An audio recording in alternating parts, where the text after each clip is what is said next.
Hey guys, this is Dave with Gazaudio. Today we're going to be talking about the new topping E32 Lite, which shares many of the original E32's features, but not all of them, hence the term Lite.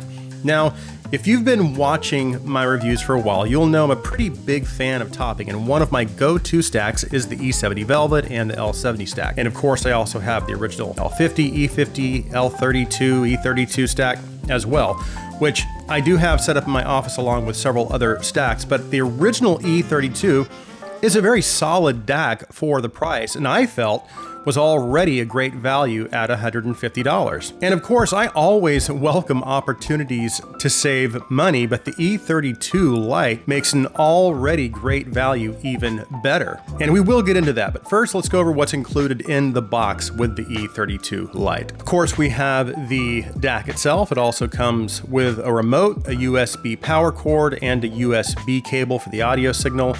It doesn't come with a power adapter, so you'll have to use your own. It also comes with a user manual and warranty card.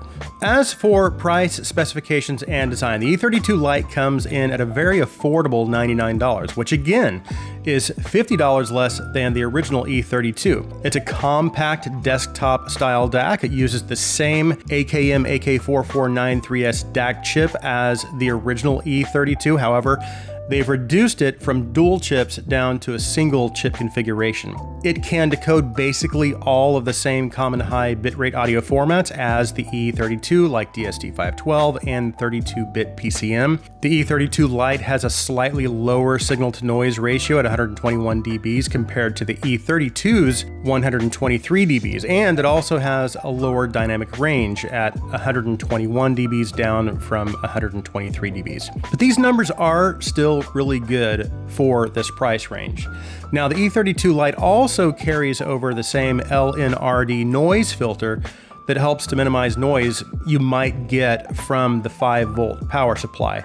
And they do not include one, again, so you'll have to use one of your own. The design and build are simple, but nice. The build quality is solid, and again, with its small form factor, it takes up very little space on any desk. On the front, you have a multi-function button that acts as a power button and also gives you access to other functions as well. You have a digital display that displays your volume and also which input you've selected. There is no level control on the front, so you have to use the supplied remote to change it, which I have to say, from an operational standpoint, it is a little inconvenient. On the back, you have two RCA single-ended outputs, a coaxial input, an optical input, a USB input, and a power supply input.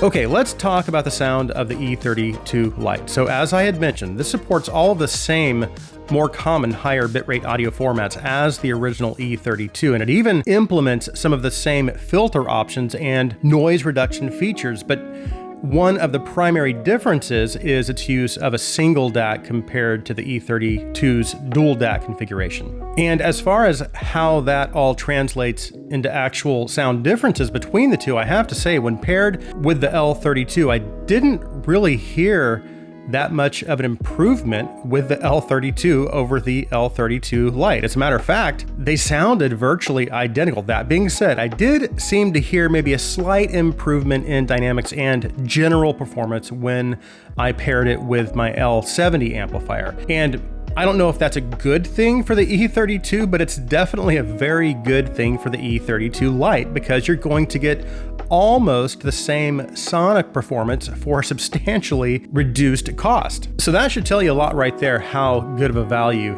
this little device is. But how does the E32 Lite sound? Well, for the price, excellent. It's reasonably transparent, and while I wouldn't necessarily categorize it as warm, it does seem to have a little more low, mid, and bass presence than some of the older topping DACs. I do, however, still consider the E32 Lite to have a fairly linear overall tonality. So it doesn't lean cold or clinical, nor is it too warm. It's very balanced, and it has a reasonably natural presentation as well, and its sense of imaging and separation is quite good at this price. And I did test all 6 of the different filter options. I didn't really hear any significant difference between them, so I just left it on the default filter for most of my testing, which was fine because I was perfectly happy with its sound in the default mode. But in terms of where I feel the E32 Lite stands in terms of performance and value compared to the competition, I would say its performance is nearly on par, again, with its older sibling, the E32. So that automatically makes it a very good value given its $99 price. But I should mention, and again, this is something I pointed out in my review of the E32 and something I try to remind myself of when I'm doing any review on an entry-level DAC or any entry-level device. And it's this, that the goal of the manufacturer isn't to provide top-tier level performance and features. The goal is to provide good enough performance and features for the price. And since we know the E32 Lite gives you performance levels nearly on par with the E32, and the E32 is already a very competitive DAC for its price in terms of pure sonic performance, then again, that should tell you right there that the E32 Lite gives you performance that's actually above its price point. And as for whether I give it my recommendation, absolutely, especially if you're just starting out in the hobby and you need something that won't take up much desk space and you're looking to get both an amp and DAC, then the E32 Lite does pair well with the E32. That being said, if you already own a desktop amp, then you should be fine because it will pair with most any other desktop amplifier. But in summary, again, this is an entry-level DAC, so it's not going to give you high-end performance. However, I do feel that it performs above its price point and also provides some very useful features. So again, that is why I do give it a full recommendation. So that concludes my review of the Topping E32 Lite. If you're new to the channel and you like our videos, please take a minute and hit that subscribe button. And if you want to go a step further, you can also support us through our Patreon. I'll make sure and leave a link in the description. Thank you guys so much for taking the time to watch this review. Please like this video, please share this video. I hope you have an awesome day.